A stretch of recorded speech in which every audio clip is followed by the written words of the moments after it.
کہا لوگوں سن لو، تمہاری کوئی دعا اللہ کی طرف نہیں جائے گی، دعائیں رکی رہیں گی، کوئی دعا قبول نہیں ہوگی جب تک محمد کریم صلی اللہ علیہ وسلم پر درود نہ پڑھا جائے۔ دنیا میں سب سے بڑا بخیل وہ ہے جس کے سامنے میرا ذکر ہو اور وہ مجھ پر درود نہ پڑھے۔ اور اس مسجد میں جمعے کے خطبے میں سب سے زیادہ بخیل بندہ موجود ہے، بس مجھے دیکھنا چاہیے کہ میرا شمار ان میں ہے کہ نہیں۔ صحابہ، کیا تمہیں میں دنیا کا جو سب سے بخیل، سب سے کنجوس انسان ہے، بخیل انسان ہے، اس کے بارے میں خبر نہ دوں؟ صحابہ نے کہا کیوں نہیں یا رسول اللہ، بتائیں کون ہے دنیا کا سب سے بڑا بخیل؟ فضیلت الشیخ مفتی عبداللطیف، اسلامک اسکالر۔ امت میں افراط و تفریط ہے۔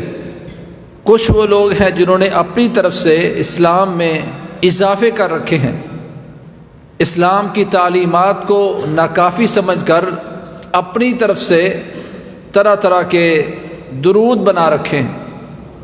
وہ درود تاج ہو، وہ درود تنجینہ ہو۔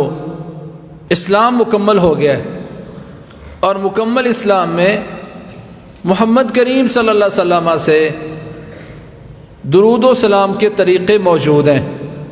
جب یہ آیت نازل ہوئی ان اللہ و ملائکتہ یصلون علی النبی یا ایھا الذین آمنوا صلوا علیہ وسلموا تسلیما، تو صحابہ کرام رسول اللہ صلی اللہ علیہ وسلم کے پاس آ گئے۔ صحیح بخاری کی حدیث ہے۔ کہنے لگے یا رسول اللہ، سلام کا ہمیں پتہ ہے کہ سلام آپ پر کیسے بھیجنا ہے، کیونکہ التحیات میں جو السلام علیکہ ایھا النبی پڑھا جاتا ہے یہ پہلے سے موجود تھا۔ سلام کا تو ہمیں پتہ ہے، درود کا ہمیں پتہ نہیں ہے جو اللہ کہہ رہے ہیں صلو علیہ، تو وہ کیا ہوتا ہے؟ تو محمد کریم صلی اللہ علیہ وسلم نے صحابہ کو درود سکھایا، جس کو ہم درود ابراہیمی کہتے ہیں، جو اللہ کی طرف سے محمد کریم صلی اللہ علیہ وسلم درود سکھا گئے۔ ساری امت اس بات پر متفق ہے کہ سب سے افضل درود وہ ہے جو محمد کریم صلی اللہ علیہ وسلم نے بتایا ہے، ساری امت کا اتفاق ہے۔ اب یہاں سوال پیدا ہوتا ہے کہ افضل کو چھوڑ کر اپنی طرف سے بنائے ہوئے درودوں کی ضرورت کیا تھی؟ یہ ایک عقیدہ و عقیدت کا مسئلہ ہے، عقیدے کا مسئلہ بھی ہے اور عقیدت کا مسئلہ بھی ہے۔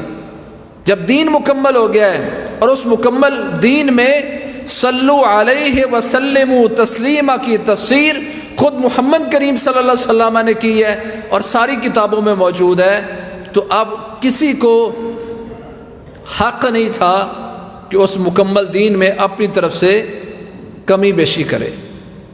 کچھ تو وہ ہیں جنہوں نے اپنی طرف سے درود مقرر کر رکھے، اس کے اوقات مقرر کر رکھے، درود پڑھنے کے اوقات بھی ہیں، انشاءاللہ میں ذکر کروں گا، اور وہ بھی محمد کریم صلی اللہ علیہ وسلم نے بیان کیے ہیں۔ کچھ وہ لوگ ہیں جو درود تو پڑھتے ہیں مرضی کا، جب جی چاہا، ان کے ہاں کوئی اس کی اہمیت نہیں ہے، روٹین نہیں ہے۔ اور اس مسجد میں جمعے کے خطبے میں سب سے زیادہ بخیل بندہ موجود ہے، بس مجھے دیکھنا چاہیے کہ میرا شمار ان میں ہے کہ نہیں۔ رسول اللہ صلی اللہ علیہ وسلم نے پوچھا تھا ایک دن صحابہ کو، الا اخبرکم بابخل الناس، صحابہ کیا تمہیں میں دنیا کا جو سب سے بخیل، سب سے کنجوس انسان ہے، بخیل انسان ہے، اس کے بارے میں خبر نہ دوں؟ صحابہ نے کہا کیوں نہیں یا رسول اللہ، بتائیں کون ہے دنیا کا سب سے بڑا بخیل؟ فرمایا من ذکرت عندہ فلم یصلی علی فذلک ابخل الناس، دنیا میں سب سے بڑا بخیل وہ ہے جس کے سامنے میرا ذکر ہو اور وہ مجھ پر درود نہ پڑے۔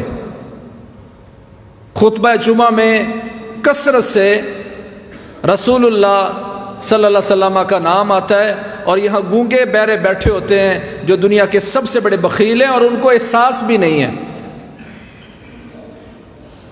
میں دنیا کا سب سے بڑا بخیل ہوں جب میرے سامنے محمد کریم صلی اللہ علیہ وسلم کا نام لیا جائے اور میں درود نہ پڑھوں، اور آپ بھی ہو سکتے ہیں اور میرے بچے بھی ہو سکتے ہیں، نعتیں، نظمیں، سنتے ہیں، اذانیں سنتے ہیں، واللہ اتنا ذکر ہوتا ہے محمد کریم صلی اللہ علیہ وسلم کا، پر امت آج اپنے نبی کی محبت کے تقاضوں کو پورا نہیں کرتی۔ جو جتنی محبت کرتا ہے پھر بھی وہ بخیل ہے، بلکہ دنیا میں سب سے بڑا بخیل ہے۔ اور یہ احساس اس وقت ہم نے امت کو دیا نہیں ہے، یہ شعور اس وقت ہمارے گھروں میں، عزیزوں میں موجود نہیں ہے۔ کسی باپ نے کبھی بچے کو ٹوکا ہو، تو بھائی کیا کر رہا ہے؟ ادھر اذان ہو رہی ہے اور اذان کہنے والے نے کہا ہے اشہد ان محمدن، تو کوئی نہیں کہتا صلی اللہ علیہ وسلم۔ کوئی اذان کے بعد نہ اذان کا جواب دیا جاتا ہے اور نہ درود پڑھا جاتا ہے۔